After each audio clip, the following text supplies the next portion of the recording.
All right, so I got a comment the other day by Samuel Waite, and he said that I should review A Boy and His Dog, Soylent Green, and The Omega Man. He feels like I would enjoy those. Now, the truth is, I have all the movies mentioned in that comment, but I'm only going to talk about one of those in that comment, and I'm going to throw on another one because I think both these movies kind of go together as a good 1970s double feature.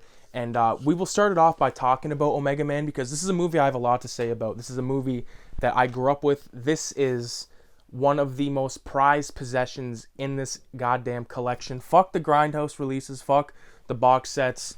This is my dad's copy of. I don't want to fuck with the focus, but this is his copy of Omega Man and Mad Max. This bootleg that he made years and years ago. He's watched it a million times. This tape is monumental. It's one of the holy grails down here.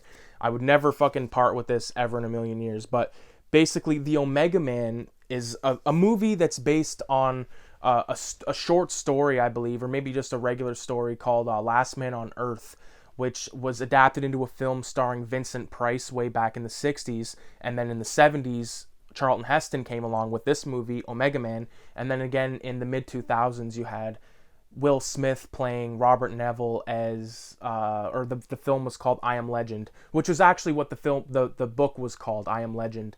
And it's all about a guy being the last person on Earth that's normal, or at least he thinks he's the last person on Earth. And I think in every adaptation, he's like a scientist kind of guy, and he gives himself the antidote. So his antidote is in the blood. And in all three of those films, they showcase that in different ways. But in Omega Man, you have Charlton fucking Heston, okay? Like, the video's over. It's Charlton Heston. Like, he's one of the gods of 70s films, in my opinion. Planet of the Apes, Omega Man, Ten Commandments. I believe that might have been actually the 60s, but Soylent Green, like Samuel left the comment. That is a film that I will cover eventually. I just haven't seen it in so long, and I don't want to have to watch that before. Like, I know these two movies like the back of my goddamn hand. So basically, Charlton Heston, he lives in this pimp ass apartment with like tons of food, tons of badass guns everywhere. He's playing chess with this fucking Roman god statue. He's got a hat on.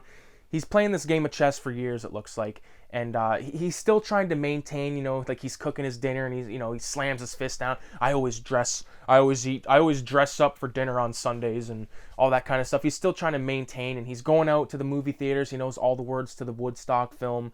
There's some badass shots of Charlton just fucking blasting his gun, trying to hit these freaks, and to get to the freaks basically after shit hit the fan, and Charlton Heston is he's the only still living guy. There's all these people that are sort of the next wave of evolution, that they can't handle the daytime, they hate the light, all that kind of stuff. So they can talk, and they're being led by this reporter kind of guy, whose name is Matthias, and he's haunting and basically trying to scare the shit out of Charlton Heston. It's working in some degree, I would say.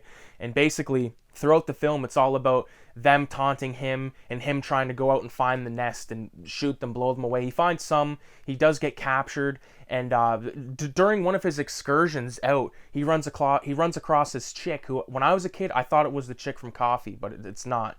But he follows her and finds out that she lives with all these people, most of these kids, and they're all sort of semi-infected. And the Pam Grier ripoff, her brother is like on his way to crossing over, and basically Charlton Heston uses blood transfusions and helps the kid out basically. So that's all said and done. But then the kid tries to go reason with Matthias and ends up getting himself smoked. And then our Pam Grier chick, she turns, and it's a shit show for Charlton in this film. But basically, when it's all said and done, it's one of those movies where it's like, okay, who was in the wrong here? The next wave of evolution, or this foreign, or this fossil of a civilization that is no more?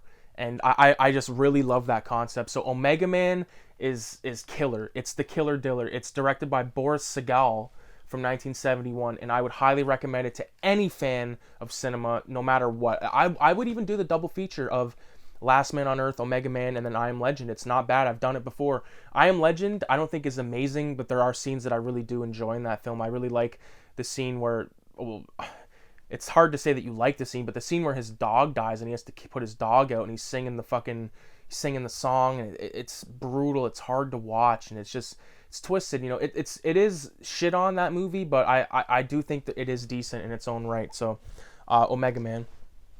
Now, moving on to the surprise, or not so surprise if you've seen the thumbnail of this video, we're going to be talking about the Michael Crichton directed film from 1973, Westworld. My dude.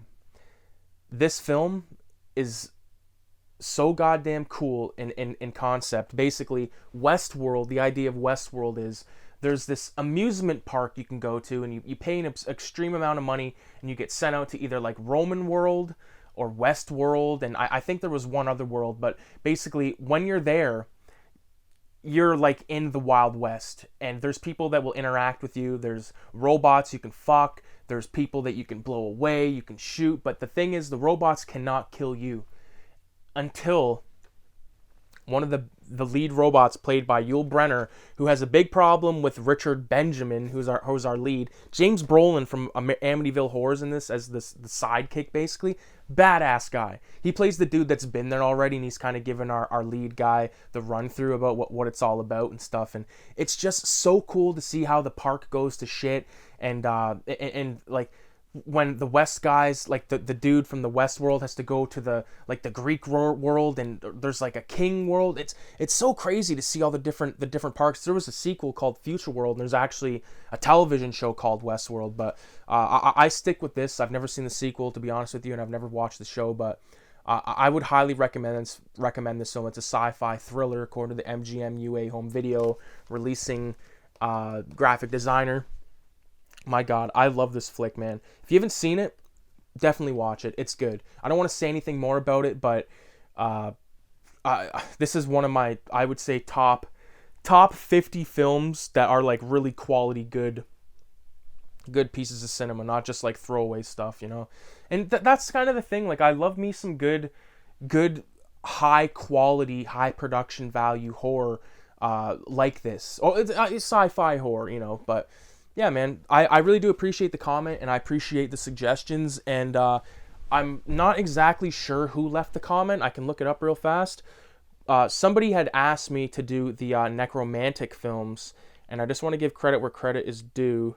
Okay, here we go. So Mark71, he asked if I've delved into the world of, I guess, Jorge Bertgeret, who I guess a German guy who does the necromantic films, and I've not seen those films, but I do intend on watching those, and I will do the video when I do. I will give you a shout out, Mark71.